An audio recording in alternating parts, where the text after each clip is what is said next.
Welcome to News Flakes on Signature TV. I am Barry Kumo Ado. The remains of popular Nollywood actor John Paul Obuneme Odomodo, popularly known as Junior Pope, have been committed to Mother Earth at his country home, Owani Abaka, Ukeye, in Igbo-Etiti local government area of Enugu State. The Catholic Bishop of Nsukka Diocese, Most Reverend Godfrey Ona, who presided over the burial ceremony, admonished movie producers to desist from messages which impact the society negatively.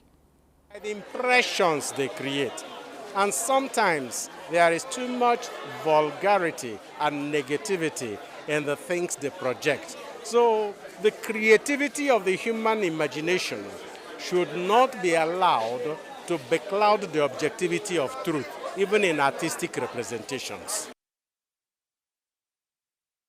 The burial ceremony attracted mourners from all walks of life and a who is who in the Nollywood industry.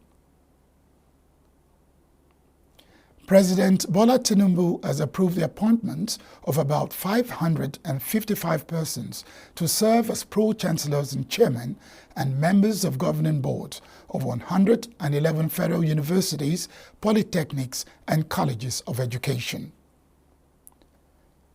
The appointments come days after the Academic Staff Union of Universities had threatened to embark on another strike, potentially disrupting the academic calendar and causing further setbacks in the country's higher education sector. The union on Tuesday decried the failure of the federal government to appoint governing councils for federal universities.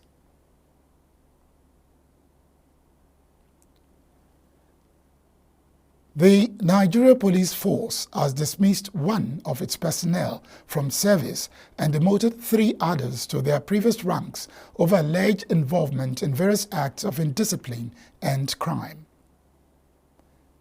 The Force Public Relations Officer, ACP Olumuyiwa Adejobi, in a statement on Friday in Abuja, says the personnel and inspector was dismissed with 3 others demoted after thorough investigations that confirmed their involvement in the allegations they are accused of.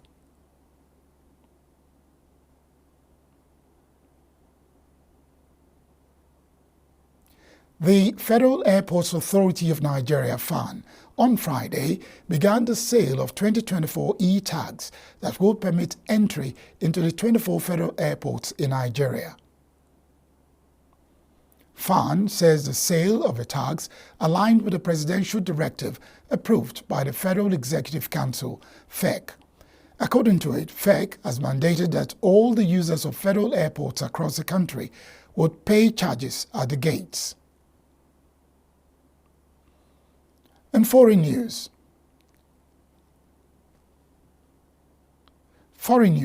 Hundreds of protesters in Peru's capital have marched on Friday to demand the scrapping of a new law that describes transgender people, among others, as having a mental illness so they can access health benefits.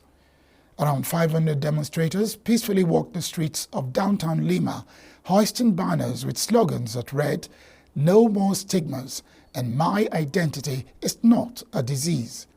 The law, which was approved administratively last week by the government of President Dina Bolete, specifies that those who identify as transgender, along with cross-dressers and others with gender identity disorders, are considered to be diagnosed with illnesses that are eligible for mental health services via both public and private providers.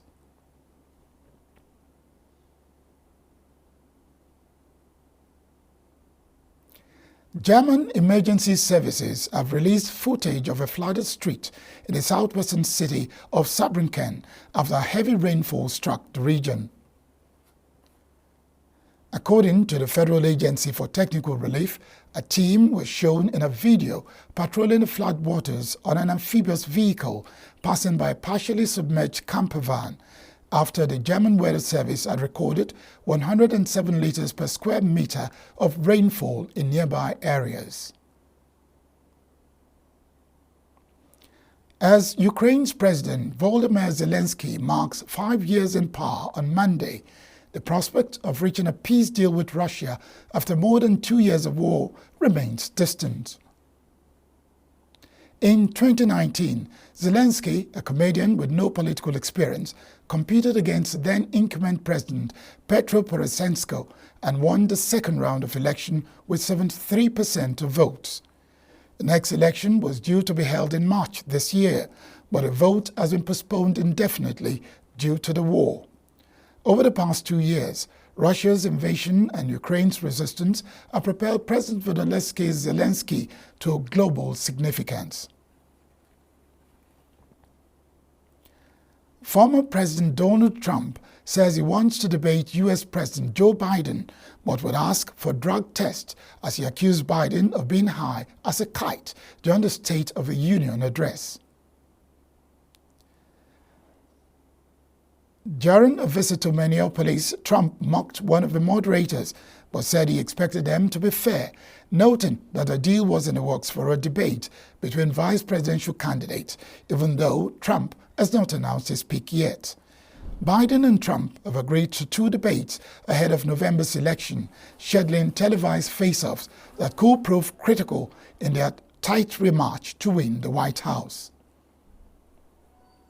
In sports, Anthony Joshua has made a bold prediction about who will win the fight between Tyson Fury and Alexander Usyk.